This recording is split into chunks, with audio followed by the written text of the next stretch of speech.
আপনাদেরকে স্বাগত জানাচ্ছি। আমি ফিরোজ তোহা। শুরুতেই দ্য টাইমস সংবাদ শিরোনাম।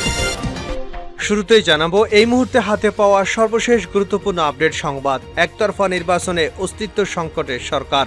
বিএনপি নয়, বারবার একতরফা নির্বাচন করে আওয়ামী লীগ সরকার অস্তিত্বে সংকটে পড়েছে বলে মন্তব্য করেছেন বিএনপি চেয়ারপারসনের উপদেষ্টা জয়নুল আবেদিন ফারুক। এবারে জানাবো দেশে এত সমস্যা কিন্তু সরকার বলে সমস্যা নেই। তারা তো জনগণের ভোটে নির্বাচিত নয়, তাই জনগণের কষ্টে তাদের কিছু যায় আসে না বলে মন্তব্য করেছেন ঢাকা মহানগর দক্ষিণ বিএনপির আহ্বায়ক আব্দুস সালাম। জানাবো জাতীয়তাবাদী আইনজীবী ফোরামের পদ থেকে ব্যারিস্টার মাহবুব উদ্দিন খোকনের অব্যাহতি প্রত্যাহার করা হয়েছে। তাকে ফোরামের সিনিয়র সহসভাপতি পদে ফিরিয়ে দেওয়া হয়েছে। এদিকে 5 দশকের সর্বোচ্চ তাপমাত্রা দেখল দেশবাসী। গত 29 বছরের মধ্যে সর্বোচ্চ তাপমাত্রা দেখল দেশবাসী, যা 1972 সালের পর দ্বিতীয় সর্বোচ্চ তাপমাত্রা। আবহাওয়াবিদ মোহাম্মদ শাহিনুল ইসলাম জানিয়েছেন, মঙ্গলবার যশোরে 43.8 ডিগ্রি এবং চুয়াডাঙ্গায় 43.7 ডিগ্রি সেলসিয়াস তাপমাত্রা রেকর্ড করা হয়েছে। জানিয়ে দেব, স্বাধীন তদন্ত কমিশনের মাধ্যমে জিয়াউর রহমানের মুখোশ উন্মোচনের দাবি জানিয়েছেন বাংলাদেশ আওয়ামী যুবলীগের চেয়ারম্যান শেখ ফজলে শামস পরশ। এবং সর্বশেষ জানাবো আন্তর্জাতিক সংবাদ। ইসরায়েলি সেনাবাহিনীর বিরুদ্ধে মানবাধিকার লঙ্ঘনের প্রমাণ পেয়েছে যুক্তরাষ্ট্র। ফিলিস্তিনের তথাকথিত সন্ত্রাসীদের বিরুদ্ধে অভিযানের নামে ইসরায়েলের সেনাবাহিনী মানবাধিকার লঙ্ঘনের অভিযোগ বেশ পুরনো। বিভিন্ন সময় বিভিন্ন সংস্থায় এই অভিযোগ তুলেছে। এবার ইসরায়েলের পরীক্ষিত বন্ধু যুক্তরাষ্ট্র মানবাধিকার লঙ্ঘনের কথা স্বীকার করেছে। এতক্ষণ শিরোনাম শুনছিলেন, এবার বিস্তারিত। প্রিয় দর্শক, আপনি যদি এই চ্যানেলে নতুন হয়ে থাকেন, ভিডিওটি দেখতে দেখতে চ্যানেলটি সাবস্ক্রাইব করে আমাদের সঙ্গে থাকুন। আর এই ভিডিও সম্পর্কে আপনি আপনার মূল্যবান মতামতটি কমেন্ট বক্সে জানিয়ে দিন। আর হ্যাঁ প্রিয় দর্শক, জানিয়ে দিন ভিডিওটি কোথা থেকে দেখছেন। একতরফা নির্বাচনে অস্তিত্ব সংকটে সরকার ফারুক। বিএনপি নয়, বারবার একতরফা নির্বাচন করে আওয়ামী লীগ সরকার অস্তিত্বের সংকটে পড়েছে বলে মন্তব্য করেছেন বিএনপি চেয়ারপারসনের উপদেষ্টা জয়নুল আবেদিন ফারুক। মঙ্গলবার জাতীয় প্রেস ক্লাবের সামনে এক অনুষ্ঠানে তিনি এই মন্তব্য করেন। তিনি সরকারি দলের নেতাদের উদ্দেশ্যে বলেন, ওবায়দুল কাদের সাহেব, তীব্র তাপদাহে মানুষের মধ্যে পানি বিতরণ করুন। ঘরে বসে শুধু উপজেলা নির্বাচন নিয়ে কথা বললে চলবে না। আপনারা বারে বারে একতরফা নির্বাচন করে যাবেন, এটা জনগণ মানে না। আর আপনি বিএনপিকে নিয়ে বলবেন বিএনপির অস্তিত্বের সংকট, এটা ঠিক না। বিএনপির কোনো অস্তিত্বের সংকট নেই, অস্তিত্বের সংকট আওয়ামী লীগের। একতরফা নির্বাচন করে তারা এই সংকটে পড়েছে, কারণ তারা একটা সুষ্ঠু নির্বাচন দিতে পারে না। তারা জনগণের ভয় দিনের ভোট রাতে করে 154 জনকে বিনা প্রতিদ্বন্দ্বিতায় নির্বাচন করে তাদের অস্তিত্ব টিকে থাকবে না। জাতীয় প্রেস ক্লাবের সামনে জিয়াউর রহমান সমাজ কল্যাণ ফোরামের উদ্যোগে তীব্র তাপদাহে রাজধানীর পথচারীদের মধ্যে বিশুদ্ধ পানি, খাবার, স্যালাইন বিতরণ কর্মসূচি উপলক্ষে এই অনুষ্ঠান হয়। জয়নুল আবেদিন ফারুক বলেন, সরকার যত কূটকৌশল করুক, একদিন তাদেরকে জনগণের কাছে জবাবদিহি করতে হবে। চরম তাপদাহে স্কুল বিদ্যালয় খোলা রাখার কঠোর সমালোচনা করেন সাবেক প্রধান হুইপ। তিনি বলেন, এরকম তাপদাহে কোনো স্কুল সরকার খোলা রেখেছে তার বিরুদ্ধে মামলা করা উচিত। সরকারকে বলবো, আপনারা সর্বক্ষেত্রে ব্যর্থতার জন্য আপনাদের পদত্যাগ করা উচিত। গরিব মানুষকে বাঁচান। ফারুক বলেন, ঢাকা উত্তর সিটি কর্পোরেশনের মেয়র কয়েক টন পানি ছিটিয়ে আপনি বাংলাদেশের মানুষকে শীতল করতে পারবেন না। বাংলাদেশের 21 কোটি মানুষ আজাবের আগুনের মধ্যে জ্বলে উঠেছে। আপনাদের অবিচারের কারণে লুট করবেন আপনারা, অবৈধ কাজ করবেন আপনারা, আর তার প্রভাব পড়বে বাংলাদেশের নিরীহ মানুষের উপরে। এটা হতে পারে না। আল্লাহ এগুলো সহ্য করবে না। দেশে এত সমস্যা কিন্তু সরকার বলে সমস্যা নেই সালাম। দেশের পেছনে আওয়ামী লীগের কোনো অবদান নেই বলে মন্তব্য করেছেন ঢাকা মহানগর দক্ষিণ বিএনপির আহ্বায়ক আব্দুস সালাম। তিনি বলেন, দেশে এত সমস্যা, সরকার বলে কোনো সমস্যা নেই। তারা তো জনগণের ভোটে নির্বাচিত নয়, তাই জনগণের কষ্ট তাদের কাছে কিছু যায় আসে না। মঙ্গলবার বিকেলে বিজয়নগরে তীব্র গরমে অতিষ্ঠ জনসাধারণের মাঝে খাবার, পানি, স্যালাইন বিতরণকালে এসব কথা বলেন আব্দুস সালাম। তিনি বলেন, আজকে যারা ব্যাংক লুট করেছে, জনগণের হাজার কোটি টাকা বিদেশে পাচার করেছে, কোথায় গেল টাকা? তাদের কোনো বিচার নেই। সরকার তাদের ধরবে না, ধরবে গণতন্ত্রকামী জনতাকে। সালাম আরো বলেন, আজকে মার্কেট জ্বালিয়ে দেওয়া হচ্ছে, পথে বসিয়ে দেওয়া হচ্ছে ক্ষুদ্র ব্যবসায়ীদের। দোকান ফিরিয়ে দেওয়ার কথা বললেও দেওয়া হচ্ছে না। চাঁদাবাজদের কারণে অতিষ্ঠ ব্যবসায়ীরা। ক্ষমতাসীনদের চাঁদা না দিলে ভেঙে ফেলা হয় দোকানপাট। নেই কোনো প্রতিকার, পুলিশ নির্বিকার। বিএনপির এই নেতা বলেন, শ্রমিকরা আজ ন্যায্য বেতন পাচ্ছে না। বেতনের দাবিতে রাজপথে নামলে গুলি করে গার্মেন্টস কর্মীদের হত্যা করা হয়, কোনো তদন্ত হয় না। তিনি বলেন, সরকার বলে তারা নাকি গুম খুন করে না। তাহলে কোথায় গেল চৌধুরী আলম, কোথায় গেল ইলিয়াস আলী? এভাবে গুম খুন করে বিএনপিকে শেষ করা যাবে না। মধ্যবিত্ত ব্যবসায়ীদের পুঁজি নেই, না খেতে পেরে গৃহহীন মানুষগুলো ঢাকামুখী হচ্ছে। আর মন্ত্রীরা বলেন, দেশের মানুষ আরামে আছে। তাহলে ভালো আছেন লুটপাটকারীরা, আওয়ামী লীগের দুর্নীতিবাজরা, এমপি মন্ত্রী আর স্বজনরা। ব্যারিস্টার খোকনের অব্যাহতি প্রত্যাহার।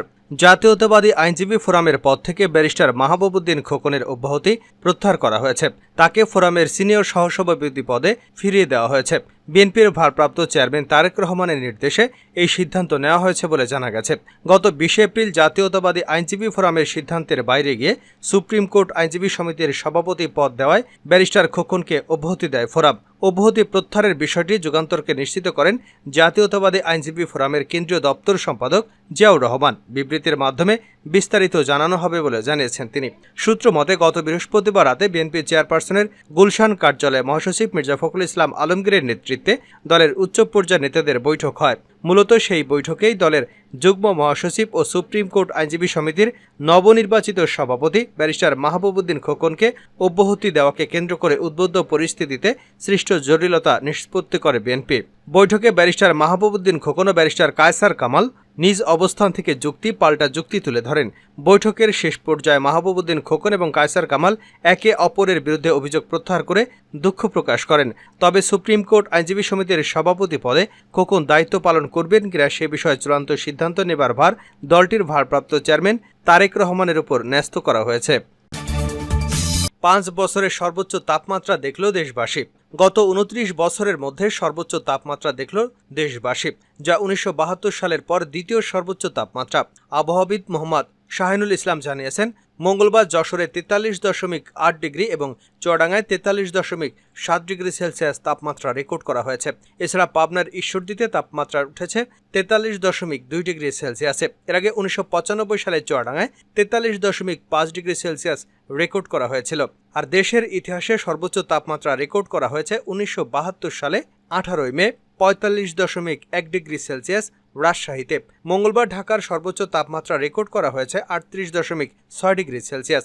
ঢাকায় 1965 সালে সর্বোচ্চ তাপমাত্রা ছিল 42 ডিগ্রি সেলসিয়াস।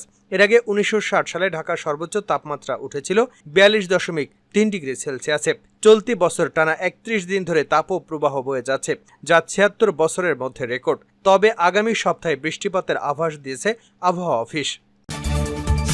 স্বাধীন তদন্ত কমিশনের মাধ্যমে জিয়াউর রহমানের মুখোশ উন্মোচনের দাবি শেখ পরশের।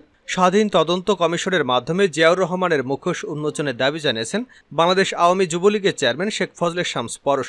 জাতির পিতা বঙ্গবন্ধু শেখ মুজিবুর রহমানের দ্বিতীয় পুত্র মুক্তিযোদ্ধা শহীদ লেফটেন্যান্ট শেখ জামালের 71তম জন্মদিন উপলক্ষে সোমবার সকাল 11টায় তেজগাঁওস্থ ঢাকা জেলা আওয়ামী লীগ কার্যালয়ে আলোচনা সভায় এ দাবি করেন তিনি।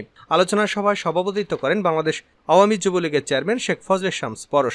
সভাপতির বক্তব্যে শেখ ফজলে শামস পরশ বলেন, শেখ জামাল 28 এপ্রিল 1954 সালে জন্মগ্রহণ করেছিলেন। এমন একটা শুভক্ষণে যার 2 সপ্তাহ পরে তরুণ মুজিব মন্ত্রী হিসেবে শপথ গ্রহণ করেন। অপরদিকে এমন একটি দুঃসময় যখন বঙ্গবন্ধুকে গ্রেপ্তার করা হয় তার জন্মের মাত্র 32 দিন পর, এবং যখন বঙ্গমাতা শেখ মুজিব ছোট ছেলে নিয়ে সরকারি মিন্টু রোডের বাসা থেকে বের হয়ে যেতে বাধ্য হয়। 1971 সালে মহান মুক্তিযুদ্ধের সময় পরিবারের অন্য সদস্যদের সঙ্গে শেখ জামালও গৃহবন্দী ছিলেন। মুক্তিযুদ্ধে যোগদান করাই শেখ জামালের একমাত্র লক্ষ্য এবং প্রত্যয় হয়ে ওঠে। বন্দী জীবন থেকে পালিয়ে তিনি মুক্তিযুদ্ধে যোগ দেন। তিনি বলেন, শেখ জামালের গৃহবন্দী অবস্থা থেকে যুদ্ধে পালিয়ে যাওয়ার একটি বিশেষ রাজনৈতিক তাৎপর্য ছিল, কারণ রাজনৈতিক দুর্দশী সম্পন্ন বেগম ফজিলাতুন্নেছা মুজিব পাল্টা তার সন্তানকে অপহরণের অভিযোগ তুলেন দখলদার পাকিস্তানি বাহিনীর বিরুদ্ধে। সারা বিশ্বে আলোড়ন, বিদেশি পত্রপত্রিকায় ছাপা হলো পাকিস্তান সরকার শেখ মুজিবের ছেলেকে গুম করেছে। শেখ জামালের পালিয়ে যুদ্ধে অংশগ্রহণের খবরটা কৌশলগত কারণে একেবারে চেপে গিয়েছিল প্রবাসী মুজিবনগর সরকারও, কারণ ওই ইস্যুতে মুজিবনগর সরকার এবং ভারত সরকারের তীব্র সমষ্টিগত চাপে আন্তর্জাতিক প্রাঙ্গণে প্রচণ্ড বেকায়দায় পড়েছিল পাকিস্তান সরকার। সর্বশেষ জানাবো আন্তর্জাতিক সংবাদ। ইসরায়েলি সেনাবাহিনীর মানবাধিকার লঙ্ঘনের প্রমাণ পেয়েছে যুক্তরাষ্ট্র। ফিলিস্তিনে তথাকথিত সন্ত্রাসীদের বিরুদ্ধে অভিযানের নামে ইসরায়েলের সেনাবাহিনীর মানবাধিকার লঙ্ঘনের অভিযোগ বেশ পুরনো। বিভিন্ন সময় বিভিন্ন সংস্থা এই অভিযোগ তুলেছে।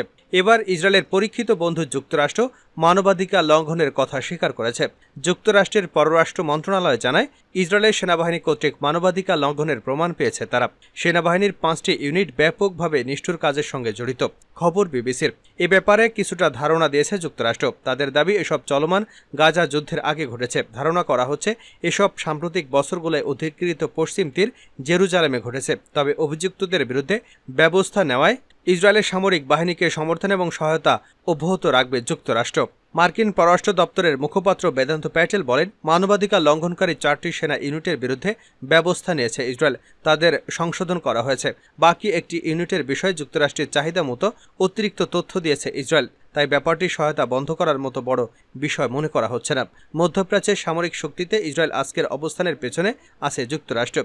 শুরু থেকেই তাদের সব ধরনের সামরিক সহায়তা অব্যাহত রেখেছে মার্কিন প্রশাসন। প্রতি বছর যুক্তরাষ্ট্রের কাছ থেকে $380 কোটি অস্ত্র ও প্রতিরক্ষা ব্যবস্থা পায় ইসরায়েল। এছাড়া কারিগরি এবং কূটনৈতিক সমর্থনও পাচ্ছে।